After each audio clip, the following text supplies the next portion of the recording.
E aí, galerinha do bem, tudo bom com vocês? Vamos mais uma videoaula e hoje falando sobre a equação geral dos gases. Lembrando, a equação geral dos gases refere às transformações gasosas. Primeiro, isotérmica. Isotérmica, que era temperatura constante, a mesma temperatura, e eu tinha pressão e volume. Quanto maior a pressão, menor o volume, era inversamente proporcional. Então, entrava sempre esse cálculo aqui, ó. Correto?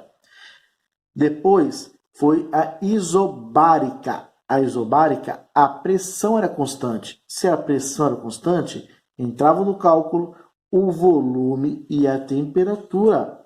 Se entrava o volume e a temperatura, se eu aumentar o volume, aumenta a temperatura. Se eu aumentar a temperatura, aumenta o volume, né? E por último, a isocórica. A isocórica, como é a constante, é o volume não muda, então sempre vai mudar a pressão e a temperatura. E ela é diretamente proporcional, tá? Se eu aumentar a temperatura, aumenta a pressão. Então envolve os três itens. E para usar a equação, eu tenho que ter uma diferença nos três, tá? Para mim aplicar essa equação.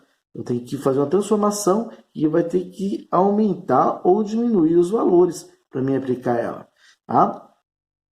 Então, só colocando aqui, eu tenho lá sempre pressão inicial, pode ser P1, vezes volume inicial, dividido pela temperatura.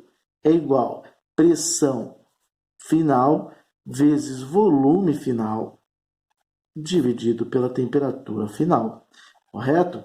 Tem um exemplo. Suponha que 57 litros de um gás ideal a 27 graus. Lembrando que graus tem que ser transformado em Kelvin, tá? Então é mais 273. E 1 atm sejam simultaneamente aquecidos e comprimidos até que a temperatura seja de 127, ó.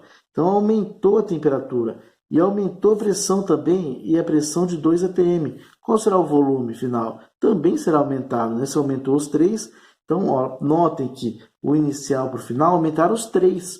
Então por isso que eu aplico a equação geral dos gases. Então vamos lá. Primeiro, pressão. A primeira pressão, ele falou que era de 1 atm inicial. Então, eu vou trocar o P1 pelo 1. Vezes o volume. Qual que é o volume inicial? 57 litros. Lembrando, se tiver em ml, tem que transformar também. Tá? Dividido. Dividido por quantos?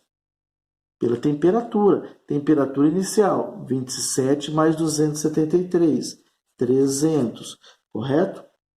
É igual, né? Que sejam aquecidos e comprimidos simultaneamente, até chegar à temperatura 127 mais 273, que eu tenho que alterar, eu tenho uma temperatura de 400, correto? E agora eu tenho uma pressão de 2 e o volume é o que eu não tenho. Tá? É a minha incógnita. Como que eu faço para calcular isso aí? Lembro lá das regrinhas de matemática da professora, né? Então, eu vou o quê? Fazer a multiplicação em x. E aí, só chegar no resultado, beleza? 1 vezes 57, né?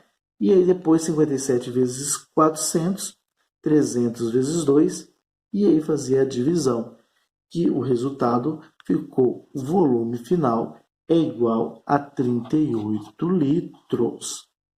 Beleza? Tchau. Obrigado.